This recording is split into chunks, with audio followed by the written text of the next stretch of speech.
संघयते गिरिं यत्कृपात्तमहं वन्दे परमानन्दमाधवम्। श्रीमन्मदनगोपालं बृन्दारण्यपुरन्दरं श्रीगोविन्दं प्रपद्येऽहं दीनानुग्रहकारकम्। वन्दे मुकुन्दमरविन्ददलायताक्षम् कुन्देन्दुशङ्खदशनं शिशुरूपवेशम्। इन्द्रादिदेवगणवन्दितपादपीठम् वृन्दावनालयमहं वसुदेवसूनुम्। नवजलधरवर्णं चम्प्रकोद्भासिकर्णं विकसितनलिनास्यं विस्फुरन्मन्दहास्यम्। कनकरुचिदुकूलं चारुबर्हावचूलं कमपि निखिलसारं नौम्य गोपीकुमारम्। वंशीविभूषितकरान्नवनीरदाभात् पीताम्बरादुर्बिम्बफलाधरोष्ठात् पूर्णेन्दुसुन्दरमुखादरविन्दनेत्रात् कृष्णात् परं किमपि तत्त्वमहं न जाने। श्रीहरिः। किसी एक देश में जैसे आजकल प्रथा है, प्रेसिडेंट कुछ वर्षों के लिए होते हैं, फिर नया चुनाव होता है। इसी प्रकार किसी एक देश में ये नियम था कि प्रतिवर्ष वहाँ के शासक बदले जाते थे, राजा बदले जाते थे। तो क्या किया जाता था कि जब राजा बदले जाते तो पुराने राजा के सब कपड़े उतरवा लिए जाते और एक लंगोटी पहना दी जाती, जरा सी चद्दर बदन पर डाल दी जाती और उसे नौका में बैठाकर उस पार जंगल में छोड़ दिया जाता जहां कोई बस्ती नहीं। तो ये प्रथा चली आती। अब वो उधर छोड़े हुए जो मनुष्य थे ऐसे, वो बेचारे दुख पा पाकर मर जाते, कष्ट उठाते। न वहां कोई सामान था, न खाने की चीज, घोर जंगल। तो ये बात सभी जानते। साल भर के बाद यहाँ से चले जाना है, ये भी सभी जानते, पर कुछ करते कराते नहीं। तो किसी को एक बार वो स्थान मिला, कुछ समझदार था। समझदार वो कि जो अपना अगला काम बना ले, वो समझदार। जो भविष्य को देखे, वो समझदार। तो उसने आते ही अधिकार मिलते ही पूछा मंत्रिमंडल से, सबसे, कि भाई हमारा कितना अधिकार? का साल भर। तो साल भर के अधिकार में कोई सीमा है? बोले कोई सीमा नहीं, आप जो चाहें सो कर सकते हैं। साल भर आपकी पूरी की पूरी बात जो की त्यों सब मान लेंगे। आप किसी कुछ भी दें लें, कुछ भी करें, किसी को बसावें, किसी को उजाड़ें, आपका पूरा अधिकार। तो उसने अपने मन में निश्चय किया कि जब साल भर के बाद यहां से जाना ही है और कहीं जाना है, तो जहां जाना है उस स्थान का पता लगाएं और वहां की व्यवस्था करें। पहले यहां साल भर जो रहना है, इसमें जो जिम्मेवारी के काम मिले हैं उनको निभाएं ईमानदारी के साथ। और जितनी ऊपर की चीजें हैं, ये नाच मुजरा तमाशा बंदगी, ये आज वहां एड्रेस है, आज वहां अभिनंदन पत्र है, आज पार्टी है, आज दावत है, आज ये है, इन सब कामों में समय खोना, ऐश आराम में समय खोना, नाच मुजरे में समय खोना, इंद्रियों के भोगों में समय खोना, ये तो मूर्खता। क्योंकि साल भर के बाद समाप्ति सारी की सारी ही। तो वो उन्होंने सब कामों को, जो फालतू काम थे जिनकी जरूरत जीवन में नहीं, केवल आडंबर के लिए, केवल कौतूहल के लिए, केवल भोग लिप्सा को लेकर किए जाते हैं, उन सब कामों को उसने बंद करवा दिया। लोग तो नए राजा, उनसे लेना है, काम कराना है, अपना स्वार्थ सिद्ध करना है, तो लोग आते ही उसके पास भी आए। बोले आज तो अमुक जगह हमने इंतजाम किया है, बड़ा सुंदर नाच होगा, और हर महाराजा वहां पर पधारते रहे हैं, आपको पधारना चाहिए। उसने कहा भी हमें तो अवकाश नहीं। तो कुछ दिन तो लोग आए, फिर लोगों ने समझा ये तो मनहूस आदमी है, इस पे कुछ आने जानी है नहीं, तो छोड़ो। संसार का ये स्वरूप है भला, संसार को हमने पकड़ रखा है, संसार ने हमको नहीं पकड़ रखा। हम दूसरों का नाम तो झूठ ही लेते हैं, अपने ही फंसे चले जाते हैं। अपने अगर अलग हो जाएं और संसार वालों को ये दिख जाए कि इनसे अपना स्वार्थ नहीं सधता, तो अपने आप सब छोड़ देंगे संबंध, और रखेंगे भी तो ऊपर ऊपर का, सभ्यता का। बूढ़े माँ बाप हो गए, बड़े शीलवान लड़के पर कामकाजी हैं भाई, उनके पास वो निकलने थोड़ी बैठे, तो पिताजी माता जी के लिए आदमी रख देंगे, नौकर रख देंगे, डॉक्टर से कहलवा देंगे, देख जाया करो, दवा का इंतजाम कर देंगे, खाओ पियो। लेकिन अब उनके पास बैठ करके दिन भर उनकी बात सुने और वो बीच में दस्तंदाजी करें, हमारे काम में हस्तक्षेप करें, तो पिताजी को समझा भी देते हैं कि पिताजी देखिए आप अब बूढ़े हो गए, अब अपना भगवान का नाम लो, आप अपना पड़े रहो, आपके पास आदमी है, सेवा है, क्या कमी है। अब हम लोग कामकाजी आदमी, इतना काम हमारे, और फुर्सत कहाँ के आपके पास बैठे, और फिर आप बीच में बोल देते हैं देखिए अब आजकल की दुनिया दूसरी, आपकी दूसरी, हमारा काम बिगड़ जाता, आप चुपचाप रहा कीजिए।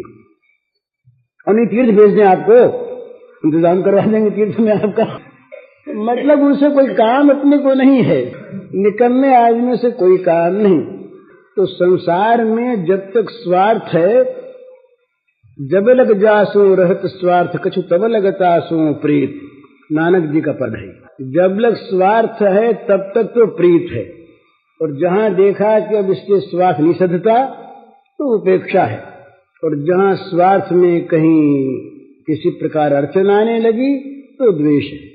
तो जब लोगों ने देखा कि राजा साहब तो कुछ काम करते कराते नहीं, तो क्यों व्यर्थ में आए, खुशामद करें, लोगों ने आना छोड़ दिया।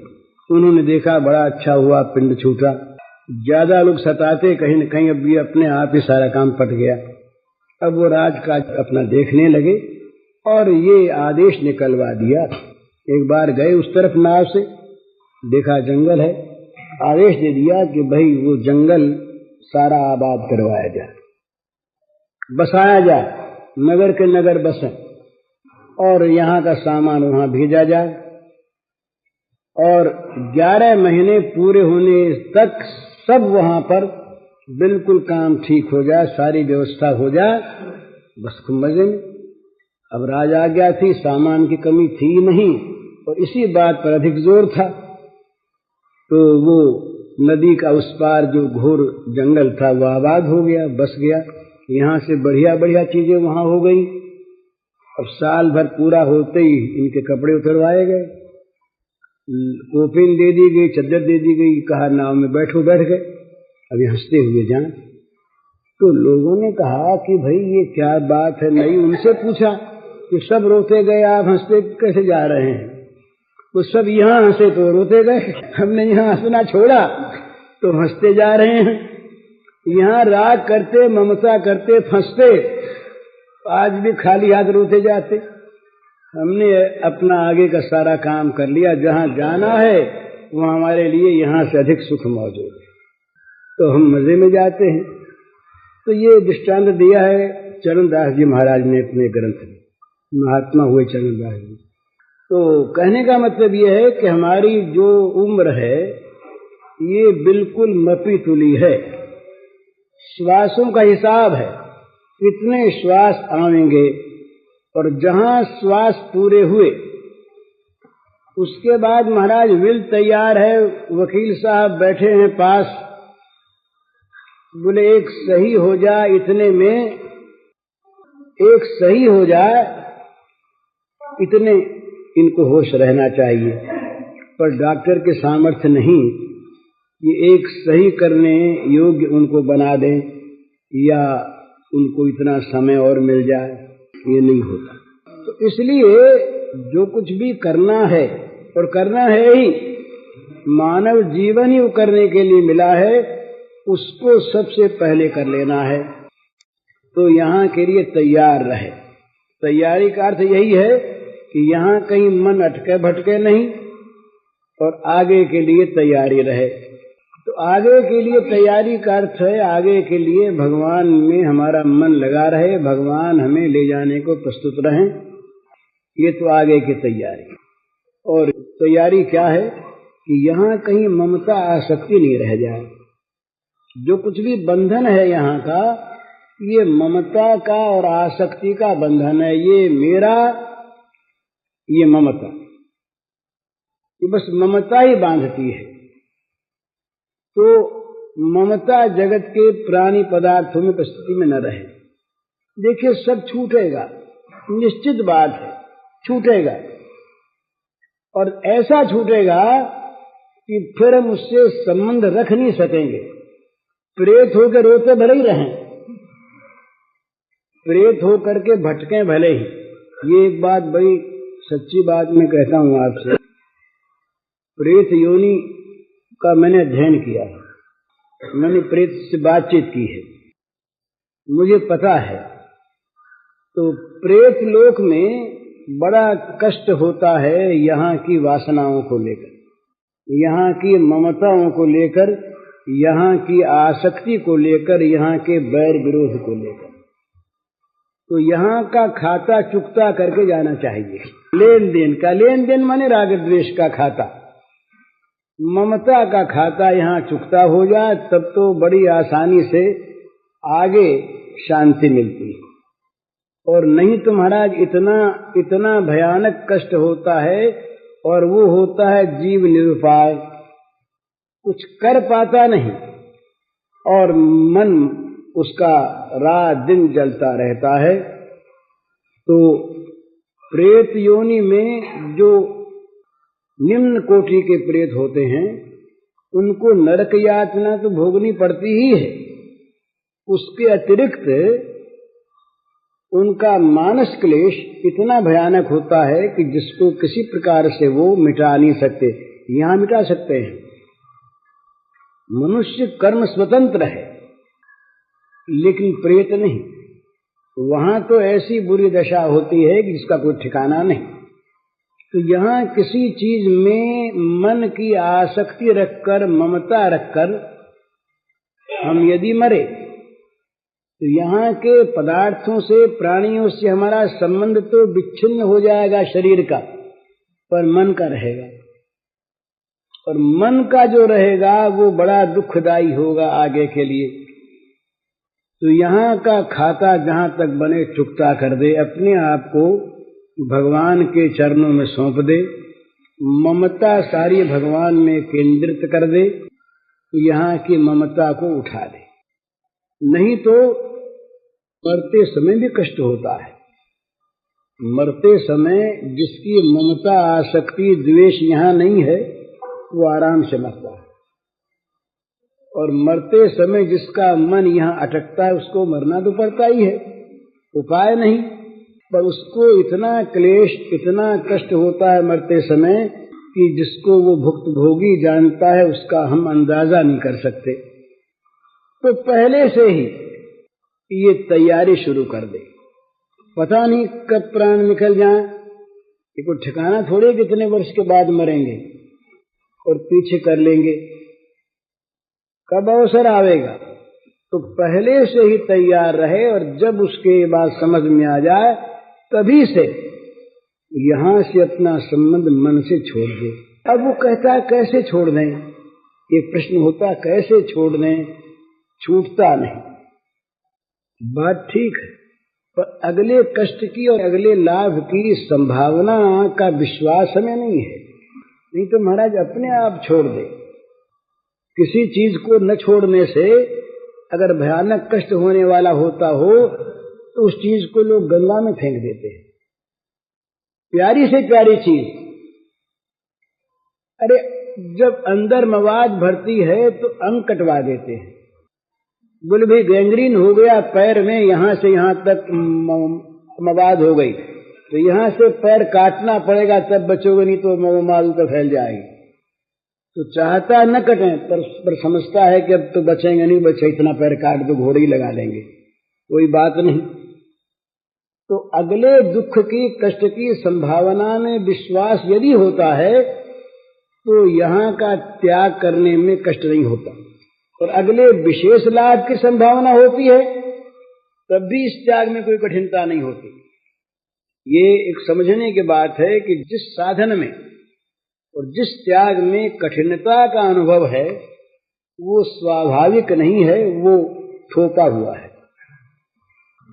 नहीं तो त्याग इतना सरल हो। इंग्लैंड का राजा था अष्टम एडवर्ड, एक स्त्री से उसका भाव हो गया, वो राजघराने के नहीं थी, उससे कहा गया कि तुमको राज्य का अधिकार त्यागना पड़ेगा, तो तुम्हारे जो राज्य के अमुक अमुक नियम है वो छोड़ने पड़ेंगे, तुम्हारी कोई भी यहाँ पर राज्य के नियमानुसार सत्ता नहीं रह जाएगी। है मंजूर? उसने कहा सब मंजूर, लिखित सब उसने दे दिए, छोड़ दिए। क्या बात है। किसी एक में, चाहे वो गंदी से गंदी बात हो, किसी एक में जब उसका किसी मनुष्य का भाव होता है उसमें लाभ की संभावना, चाहे वो लाभ उसका मोह मूलक ही हो, तो दूसरे बड़े लाभ को भी आदमी छोड़ देता है। तो भगवान में बड़ा लाभ और भोगों में बड़ी हानि, भोगों में रचे पचे रहने से आगे महादुख और भगवान के लिए त्याग करने में आगे महासुख। इन बातों में यदि विश्वास हो तो भोगों का त्याग सहज होता है, सुख पूर्वक होता है, और होता है उत्साह पूर्वक। जल्दी से जल्दी कैसे इनको छोड़ करके इस आफत से बाहर निकलें, ये होता है। दिखती है चीज वो लोगों को बड़ी सुंदर, बोले ये घर कैसे छोड़ रहा है। वो सनातन गोस्वामी, ये महाराज, इनका नाम था दबीर खास। ये थे तो हिंदू ब्राह्मण, पर प्राय आधे मुसलमान से थे। गौड़ के बादशाह, बंगाल में गौड़ राजधानी थी उस समय, उन बादशाह के दोनों भाई दीवान थे, सनातन और रूप। एक का नाम था दबीर खास बड़े भाई का, दूसरे का नाम था साकर मल्लिक। लेकिन महाप्रभु का संग मिला, थोड़ा सा ही हृदय जागा। रात ही हमारे बात हुई थी कि हो क्या रहा है। अपने युग में हम सभी बड़े ऊंचे ऊंचे साधक बने हुए हैं, पर जीवन पलटा कहाँ। महाप्रभु के काल में ये दबीर खास, साकर मल्लिक, रघुनाथ गोस्वामी, जीव गोस्वामी और जगन्नाथ माधव सरीखे महापापी, कितना पुण्य जीवन, कितना त्यागमय जीवन उनका हो गया, वो ठिकाना है। तो साकर मल्लिक, ये दबीर खास जो थे, ये और रूप ने कहा कि हम तो अब नहीं रहेंगे राज्य में। खारा लगने लगा कि महाराज हम लोग खाली रामायण बांच लेते हैं, गीता पढ़ लेते हैं, हमारे हृदय में न गीता है न रामायण है। जन्म मृत्यु व्याधि दुख दोषानुदर्शनम, हम कई आदमी देखते हैं जन्म मृत्यु व्याधि के दुख को, हम तो उसी में रचे पचे रहते हैं। रामचरितमानस में आया, रमा विलास राम अनुरागी, तजत बमन इव नर बड़ भागी। बड़ भागी नर रमा के विलास को त्याग देते हैं उल्टी के समान। हम तो उसको पी जाना चाहते हैं, उल्टी मानते नहीं, अमृत मानते हैं। तो असली चीज तो जीवन में आनी चाहिए। तो इन्होंने कहा राज्य में नहीं रहेंगे, तो रूप तो निकल गए। सनातन नहीं निकल पाए, तो सनातन बादशाह ने देखा कि इनके जाने पर तो राज चलना मुश्किल, यही सब कुछ थे, तो इनको कैद कर दिया। सनातन गोस्वामी को कैद कर दिया, जेल में पड़े, और मन इनका वृंदावन के लिए मचल रहा है। तो क्या करें। तो जेल सारी इन्हीं के माधती में थी, यही राजा थे, सब जानते थे। तो किसी प्रकार से ये जेल से निकले, एक नौकर को साथ लिया और कोपीन पहन के चल गए। रास्ते में कुछ ठग पीछे हो गए, तो ये तो सब जानने वाले थे, सब राजकाज को जानते थे। तो नौकर से पूछा कि तुम्हारे पास कुछ है तो नहीं ना? बोले महाराज नहीं। बोले नहीं तो ठग पीछे क्यों हुए? ठग तो माया को देख कर होते, कुछ होगा जरूर। तो उसने कहा कि मेरे मन में आए कि शायद काम पड़े, तो मैंने सोने की 6 मोहर ले ली। कहा दे दो इनको। सोने की 6 मोहरें दे दी। देने के बाद भी वो ठग पीछे रहे। तब सनातन ने कहा कि मालूम होता है कुछ रख लिया है। तो कह दिया। बोले 1 मोहर रख ली थी मैंने। बोले मोहर भी दे दो, तुम भी जाओ, हमको तुम्हें साथ नहीं रखना है, ये भी विघ्न ही है। उसको छोड़ दिया, ठगों ने छोड़ दिया। बाबा जी के पास ठग क्या ले, कोई मिलने का हो तो ले, नहीं तो क्या ले। सुख सोए तुम्हारे की चोर ने मटिया ले कहा। तो महाराज जी आगे बढ़े तो हाजीपुर एक स्थान है बिहार में, वहां घोड़े दिखते थे, घोड़ों का मेला लगता था। तो इनके एक बहनोई थे श्रीकांत, वो भी राज्य में उच्च कर्मचारी थे। तो वो घोड़ा खरीदने के लिए आए हुए थे हाजीपुर। ये अपना मस्त हुए नाम कीर्तन करते चले जा रहे। तो श्रीकांत उधर कहीं घूमने आए थे। श्रीकांत को आवाज पहचानी हुई से मालूम दी थे। तो उनके बहनोई पर इन्हीं के माधती में रहते थे। वो तो बड़े ऊंचे दीवान थे, वो साधारण कर्मचारी थे इनके सामने। तो पास आ गए, देखा अरे तो वो हैं, हाथ जोड़े। ये क्या दशा महाराज, कहाँ जा रहे हैं? बोले अब जा रहे हैं। तो बोले घर लौट चले। तो बोले अब घर ही को लौट चले। अब तक विदेश में थे, अब घर की ओर जाना शुरू करते हैं, घर की ओर जा रहे हैं। ये बदल जाता महाराज, ये घर नहीं दिखता फिर। इसीलिए जो भक्त होते हैं वो अनिकेत होते हैं। अनिकेत होते इसका अर्थ ये नहीं कि वो किसी घर में नहीं रहते, पर घर उनका नहीं रहता। ये घर उनका नहीं रह जाता, ये तो सराय में ठहरे हैं। सिकंदर के पास एक फकीर आए, आ करके उनका महल था तो घुस गए अंदर, और बाहर जो दरबार का हॉल था उसमें बैठ गए। तो लोगों ने कहा कि देखिए महाराज जी, आप लोगों के लिए अलग स्थान बना हुआ है, वहां आप ठहरिए, ये तो स्वयं सम्राट का स्थान है, कभी हम तो यहीं रहेंगे। और फकीर मस्त थे। अब बार बार उनको समझाया बुझाया। सिकंदर का कहा हुआ था कि भाई किसी साधु के साथ दुर्व्यवहार नहीं करना है। दुर्व्यवहार कर नहीं सके तो सिकंदर स्वयं आए।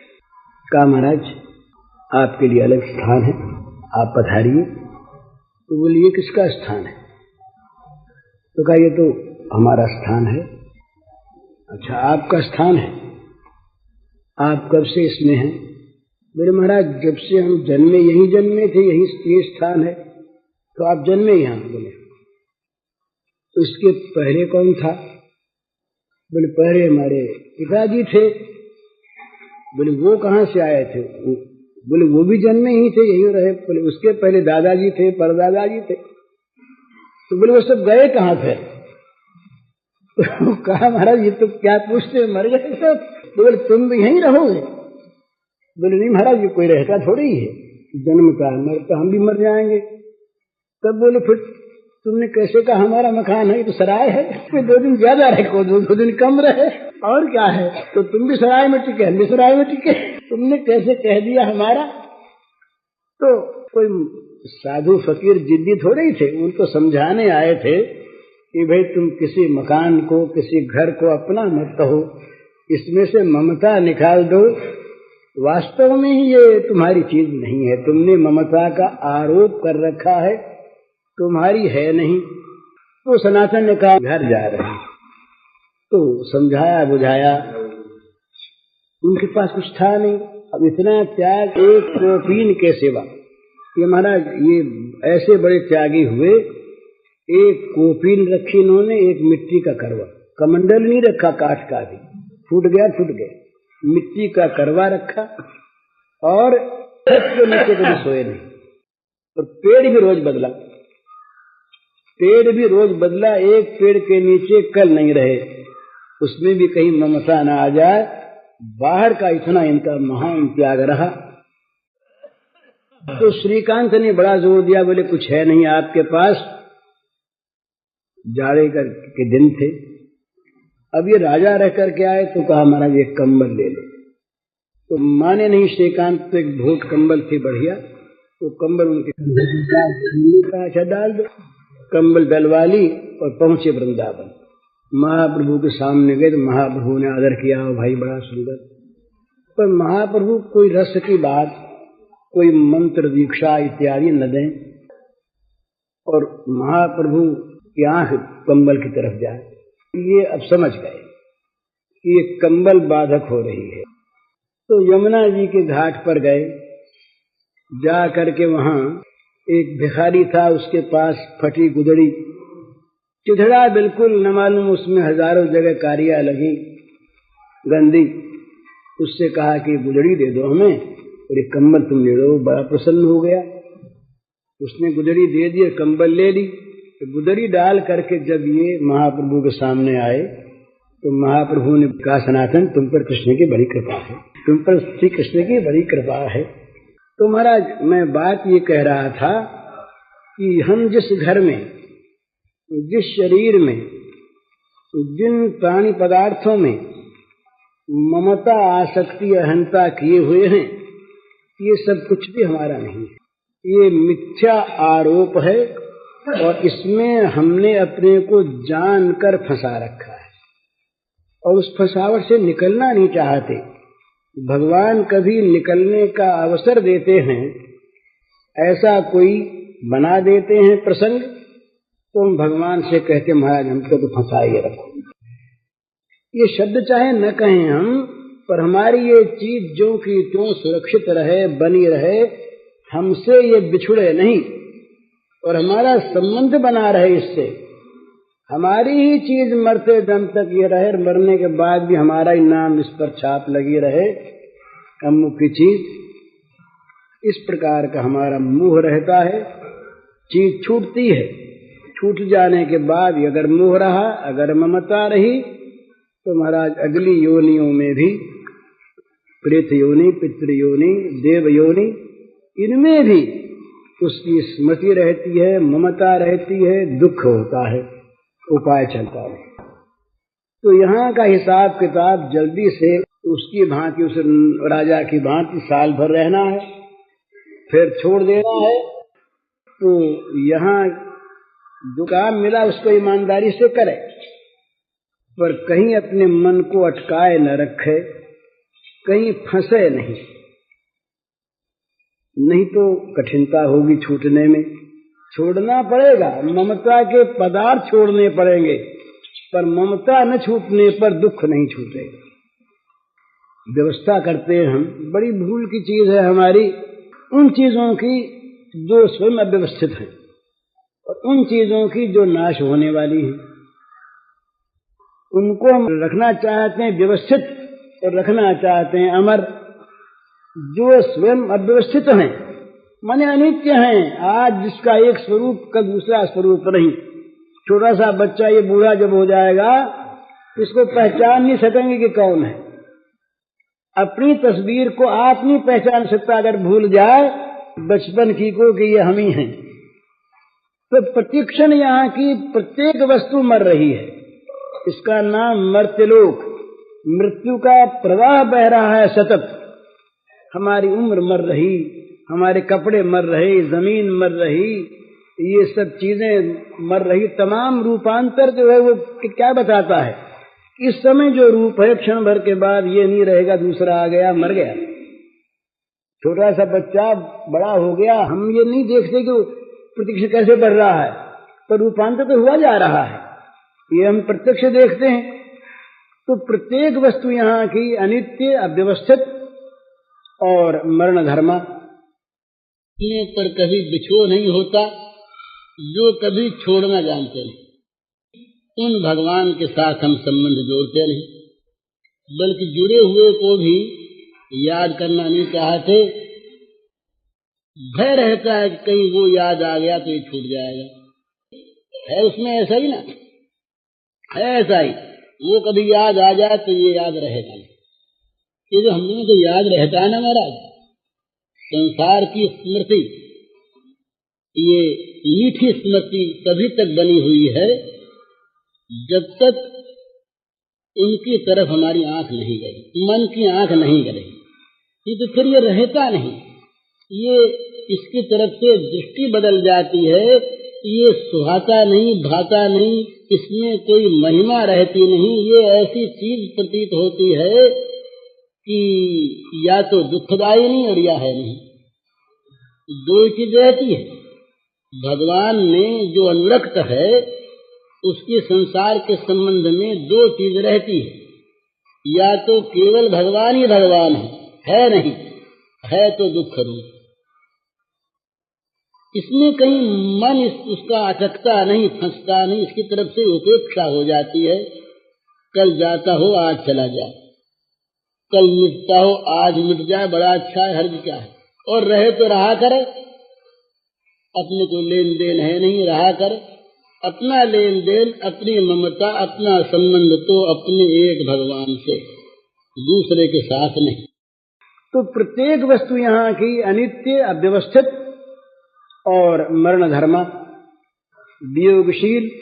तो इस प्रकार की वस्तुओं में, प्राणियों में, पदार्थों में मन का अटकाए रखना, और जो नित्य सत्य सनातन है, जो सदा अपने हैं, जहाँ जाने पर, जिसके मिलने पर कभी बिछो नहीं होता, जो कभी छोड़ना जानते नहीं, उन भगवान के साथ हम संबंध जोड़ते नहीं, बल्कि जुड़े हुए को भी याद करना नहीं चाहते।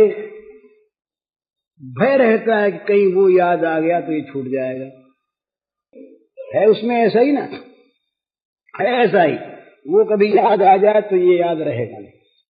ये जो हम लोगों को याद रहता है ना महाराज, संसार की स्मृति, ये मीठी स्मृति तभी तक बनी हुई है जब तक उनकी तरफ हमारी आंख नहीं गई, मन की आंख नहीं गई, तो फिर ये रहता नहीं।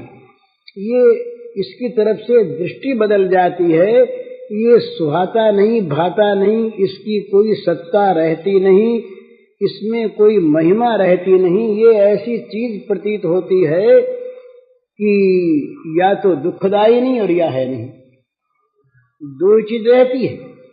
भगवान में जो अनुरक्त है उसके संसार के संबंध में दो चीज रहती है, या तो केवल भगवान ही भगवान है नहीं, है तो दुख रूप। इसमें कहीं मन उसका अटकता नहीं, फंसता नहीं, इसकी तरफ से उपेक्षा हो जाती है। कल जाता हो आज चला जाए, कल मिटता हो आज मिट जाए, बड़ा अच्छा है, हर्ज क्या है। और रहे तो रहा करे, अपने को लेन देन है नहीं, रहा करे। अपना लेन देन, अपनी ममता, अपना संबंध तो अपने एक भगवान से, दूसरे के साथ नहीं। उसी के साथ अपनी इस प्रकार की एक संबंध की स्थापना हो जाए कि दूसरा संबंध उसके सामने रहे नहीं, याद आवे नहीं। तो मतलब क्या है इसका, होता क्यों नहीं? इसलिए नहीं होता, इसलिए नहीं छूटता कि उसकी महत्ता हम कहते हैं, हम सुनते हैं, पर महत्ता हम मानते नहीं। सच्ची बात, जगत को विषमय कहते हैं पर मानते अमृतमय। अगर विष मानते तो विष कोई खाना नहीं चाहता, तो इसका छूटना कठिन नहीं है। इसमें जो अमृत बुद्धि है, इसमें जो सुख बुद्धि है, इसी के कारण से नहीं छूटा। दुख बुद्धि हो जाए आज छूट जाए, मरण बुद्धि हो जाए आज छूट जाए, इसमें जहर दिखने लगे आज छूट जाए। हम घर वालों को छोड़ देते हैं, अगर हमारे स्वार्थ में विघातक दिखते हैं कोई, घर वालों को छोड़ देते हैं, अंग कटवा देते हैं, ऑपरेशन करवा लेते हैं, सब कुछ करते हैं। बोले भाई यहाँ पर तो अब ठीक नहीं है, यहाँ लुटेरे आके बहुत बस गए और लूट लेंगे। तो बोले घर तो पुराना, बोले छोड़ो इस घर को, नया घर बासो, यहाँ रहेंगे तो बड़ी बुराई हो। तो घर छोड़ देते हैं, मकान छोड़ देते हैं, बाप दादों की जमीन छोड़ देते हैं। क्यों छोड़ देते हैं? इसलिए कि उसमें दुख की संभावना हो गई। तो छूटना कठिन नहीं, त्याग और साधना ये दोनों किसी नई वस्तु की प्रबल इच्छा होने पर सहज हो जाते हैं। नया कोई काम शुरू करे, कोई धन का लोभी नया कारोबार शुरू करे, नए काम में जाए, नया है, मन लगता भी नहीं, जगह भी अच्छी नहीं, पानी भी नहीं देता तक, पर करना है वो काम, करना ही है। तो फिर होते तो उसमें समीचीन बुद्धि, उसमें रस बुद्धि हो जाती है कि भाई ये बड़ा अच्छा है, पैसा जो आता है। इसी प्रकार से साध्य में सद्बुद्धि हो, साध्य में प्रिय बुद्धि हो, साध्य में मधुर बुद्धि हो, तो उसके अनुकूल साधनों के ग्रहण में और प्रतिकूल के परित्याग में जरा भी कठिनता नहीं होती। अपने आप वो सधते हैं, प्रतिकूल का परित्याग अपने आप। भाई हम पैसा जब कमाना चाहते हो यदि, तो जहां पैसा जाता हो वहां अपने आप वो छूट जाता है, उसको नहीं करना चाहते। और जहां आता हो वो अपने आप मन लग जाता है। उसमें अनुकूल बुद्धि होती, उसमें प्रतिकूल बुद्धि होती। तो इसी प्रकार से ये भगवान हमारे परम धन, ये एक महात्मा ने गीता के श्लोक का अर्थ किया, आतु जिज्ञासुरर्थार्थी ज्ञानी के भर पर शब्द। उन्होंने कहा भाई हम ये अन्वय पलटे क्यों, क्या जरूरत है। तो अब ऊंचा नीचा सिद्ध करने के लिए पहले बोले भी अर्थार्थी को पहले लाओ, क्योंकि अर्थार्थी तो किसी लाभ की आशा से, अर्थ की इच्छा से न भजता है। दुखी तो बेचारा दुख के मारे उससे रहा नहीं गया इससे। तो अर्थार्थी नीचा, उससे ऊंचा आर्त, उससे ऊंचा जिज्ञार्थी और ज्ञानी महान ऊंचा। तो उन महात्मा ने कहा कि हम तो सीधे ही अर्थ देखेंगे इसका, सीधे। अपनी अपनी आंख है ना, अब भगवान ने क्या कहा ये तो भगवान जाने, हम तो अपनी आंख से देखते हैं। उन्होंने अपनी आंख से देखा, बोले भाई ये अर्थार्थी का अर्थ जगत का अर्थ करें तो ये तो बनता नहीं, तो अनर्थ है। भागवत में आया कि ये जो अर्थ है ये तो अर्थात के अनर्थ है तो अनर्थ, और नाम इसका रख दिया अर्थ। ये धन के गुलामों ने, पैसे के गुलामों ने इसका नाम अर्थ रख दिया। यह तो अनर्थ प्रत्यक्ष, इससे 15 अनर्थ पैदा होते हैं। भागवत में आया एक अर्थ से 15 अनर्थों की उत्पत्ति होती है। एकादश में है शायद 23 ऐसा होता है। तो उन्होंने कहा कि भाई हम तो जैसा अर्थ ऐसे रखेंगे। आर्तो जिज्ञासुरर्थार्थी ज्ञानी च भरतर्षभ, भगवान की प्राप्ति के लिए जो आर्त हो रहा, जिसके प्राण रो रहे हो भगवान को पाने के लिए, वो तो आर्त है। जो दुख को बुलाना चाहते हैं वो आर्त कैसे हैं, वो तो मूर्ख हैं, बेवकूफ। अपने घर में आग लगाने के लिए दिया सलाई मांगे, मर जाने के लिए जहर मांगे, गिर पड़ने के लिए गड़ा छोड़े, वो कहीं बुद्धिमान थोड़ी, अर्थात थोड़ी है। जो अनर्थ को चाहे वो अर्थार्थी नहीं हो तो बेवकूफ। अर्थार्थी कौन, जो वास्तविक अर्थ है उसको चाहे। आर्थ कौन, जो उसके लिए आतुर हो। तो पहले लिया आर्थ को, आर्तो जिज्ञासुर अर्थार्थी। बोले भाई जैसे गोपियां भगवान को ढूंढ रही थी, अंतर्धान होने पर बड़ी आर्त हुई, प्राण रो रहे, कहीं पर उसमें बनावट नहीं, कहीं दिखावट नहीं, प्राणों का करुण क्रंदन। भगवान के लिए प्राण रो उठे तो भगवान मिल जाते। आंखों में चाहे किसी के आंसू आवे चाहे सूख जाए।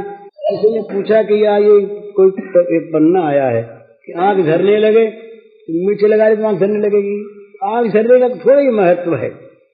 आंख तो झरती, आंख जब अपने आप झरती है, ये ऐसा मानते हैं, अपने को पता नहीं, आंसू बहुत कम आते हैं कि ये दुख के आंसू गर्म होते हैं और प्रेम के आंसू शीतल होते हैं, ऐसा कहते हैं। आंसू विज्ञान एक है।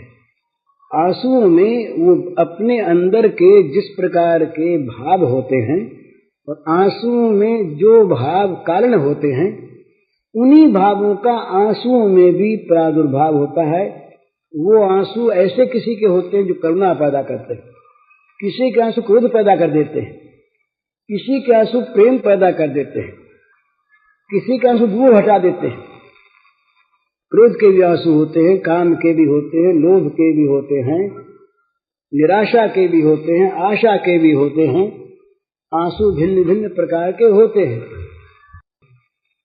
तो आर्त कौन?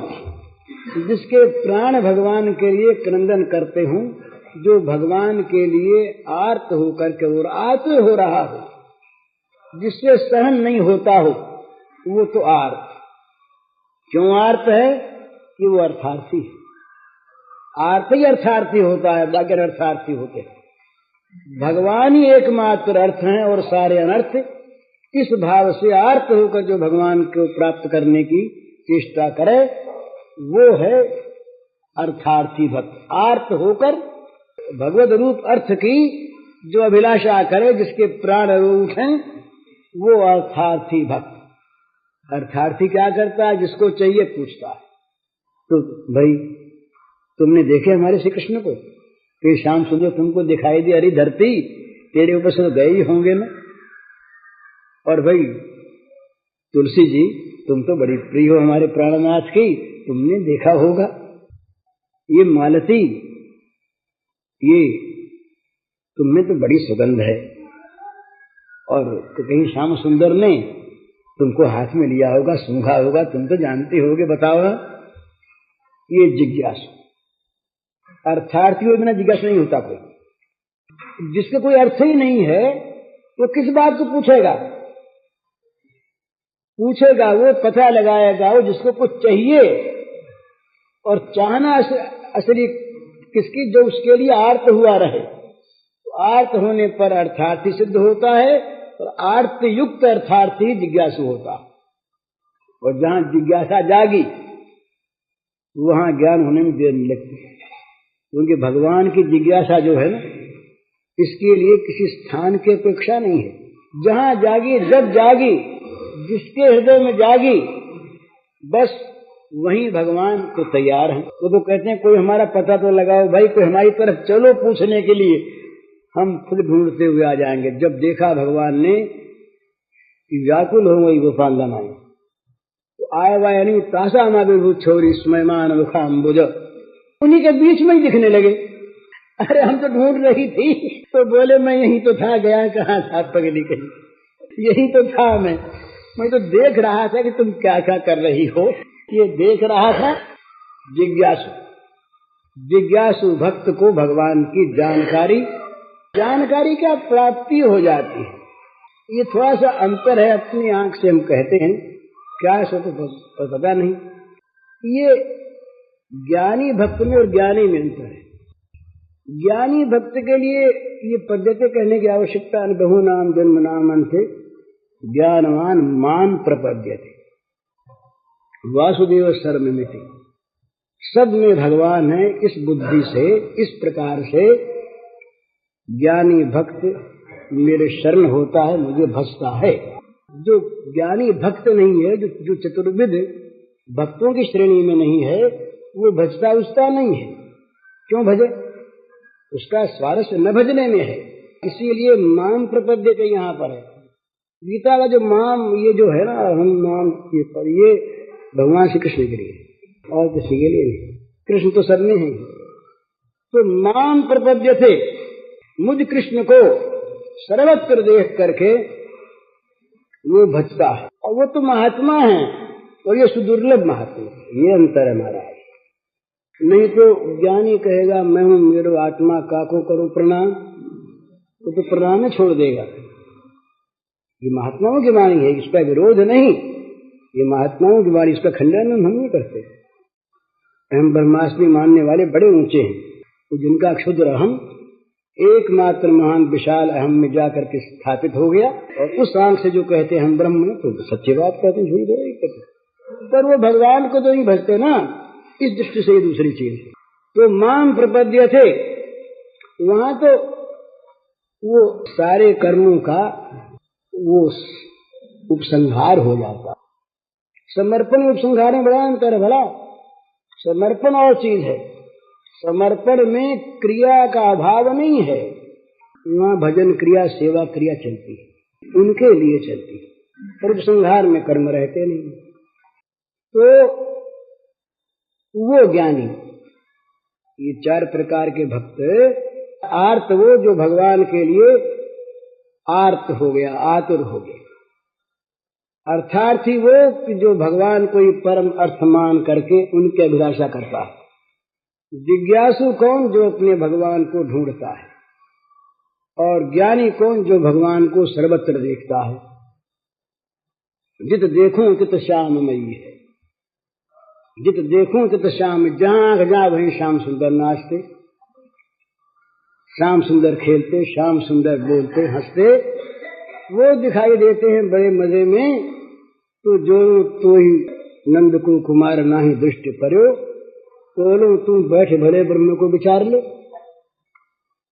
ये तो विचार की चीज और वो आंख की चीज, ये तो सोचने की चीज और वो खाने पीने की चीज, मौज है। तो ये बात होती कहाँ है?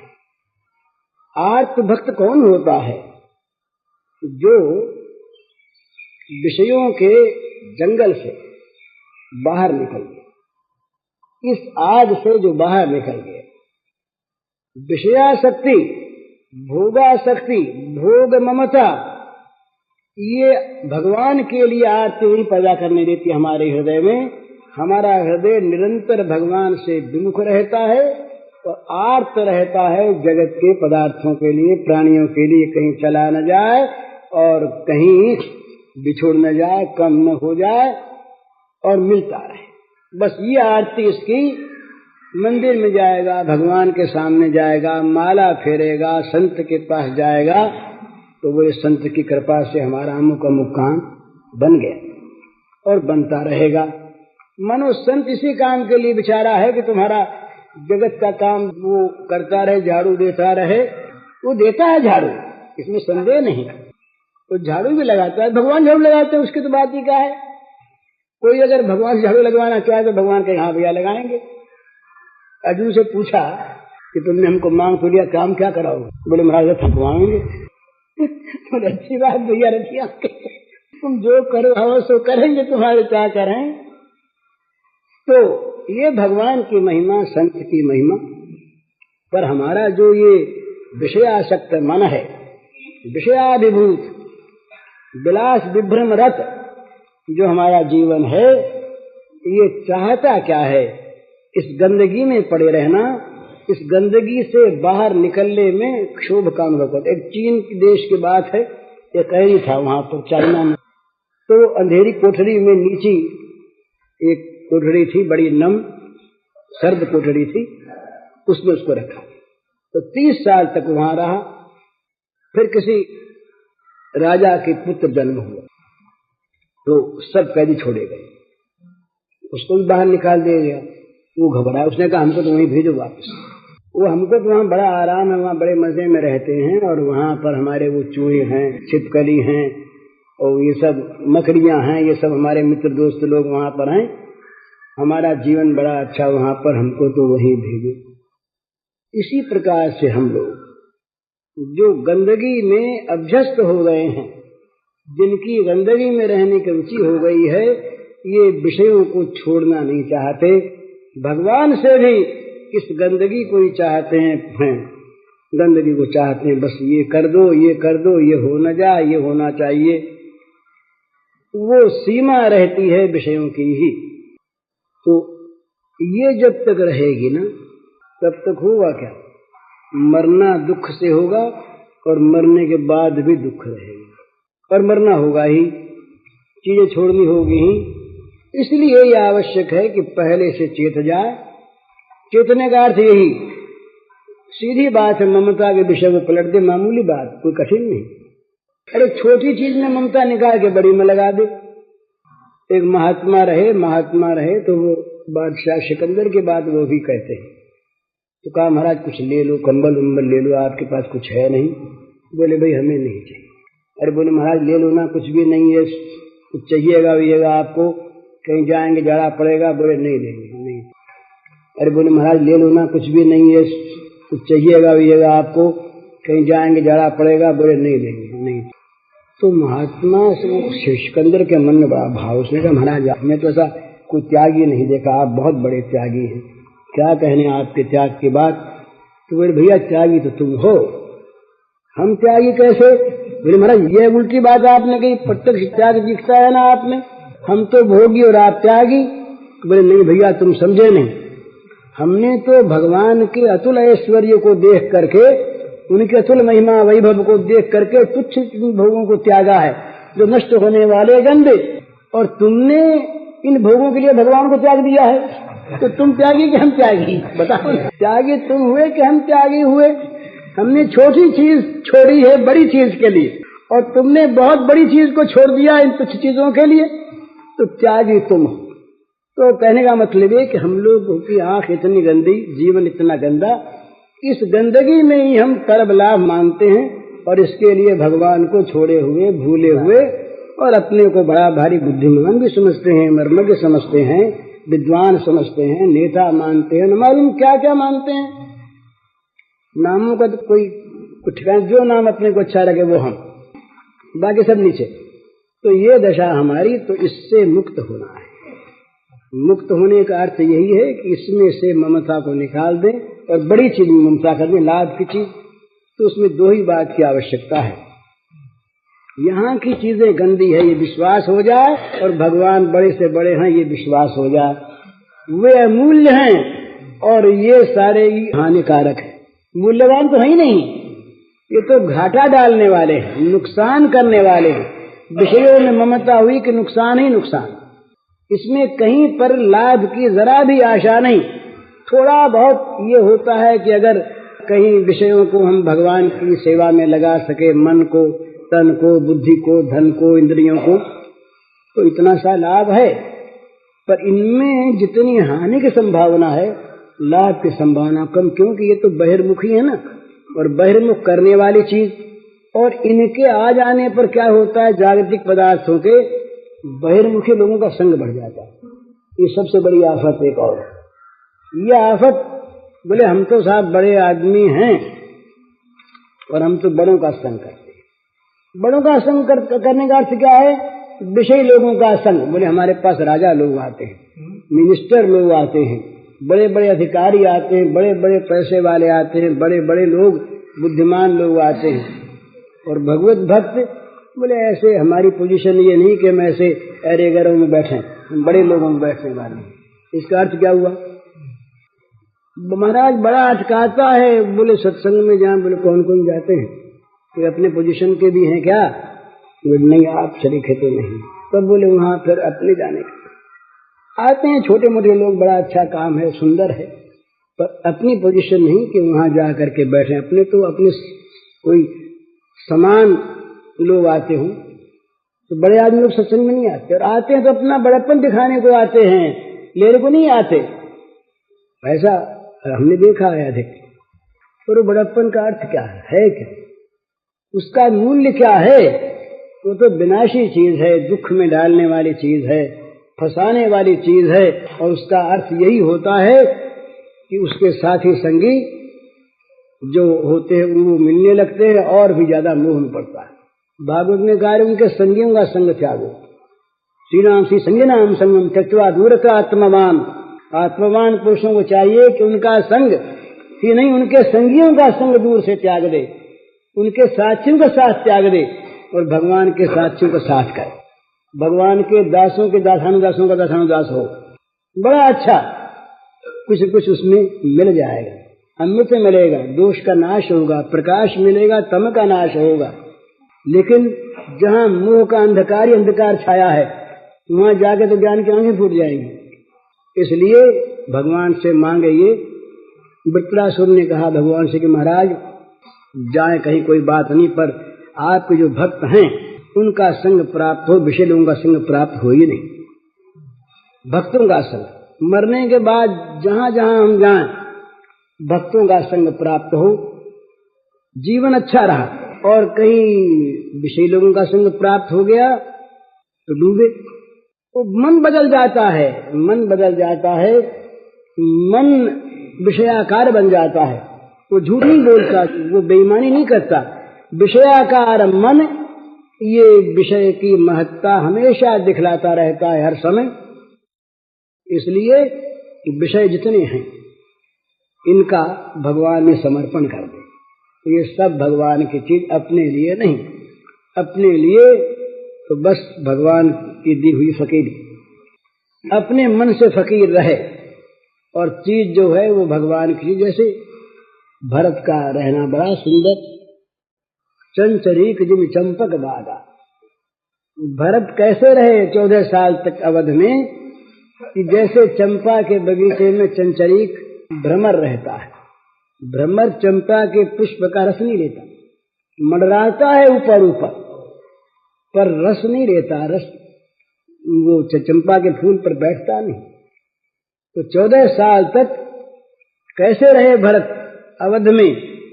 राम की सेवा करने के लिए रहे, भोग भोगने के लिए नहीं। महल में नहीं गए।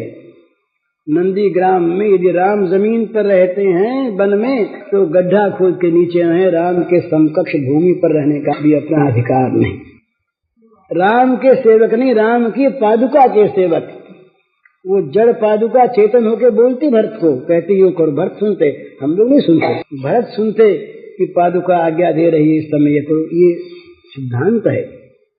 भगवान जो सच्चिदानंद घन विग्रह हैं, उनकी सारी वस्तुएं चिदानंदमयी हुआ करती है। भला ये जड़ मानना भगवान को और भगवान की चीजों को जड़ मानना, ये तो जड़ बुद्धि का परिणाम है।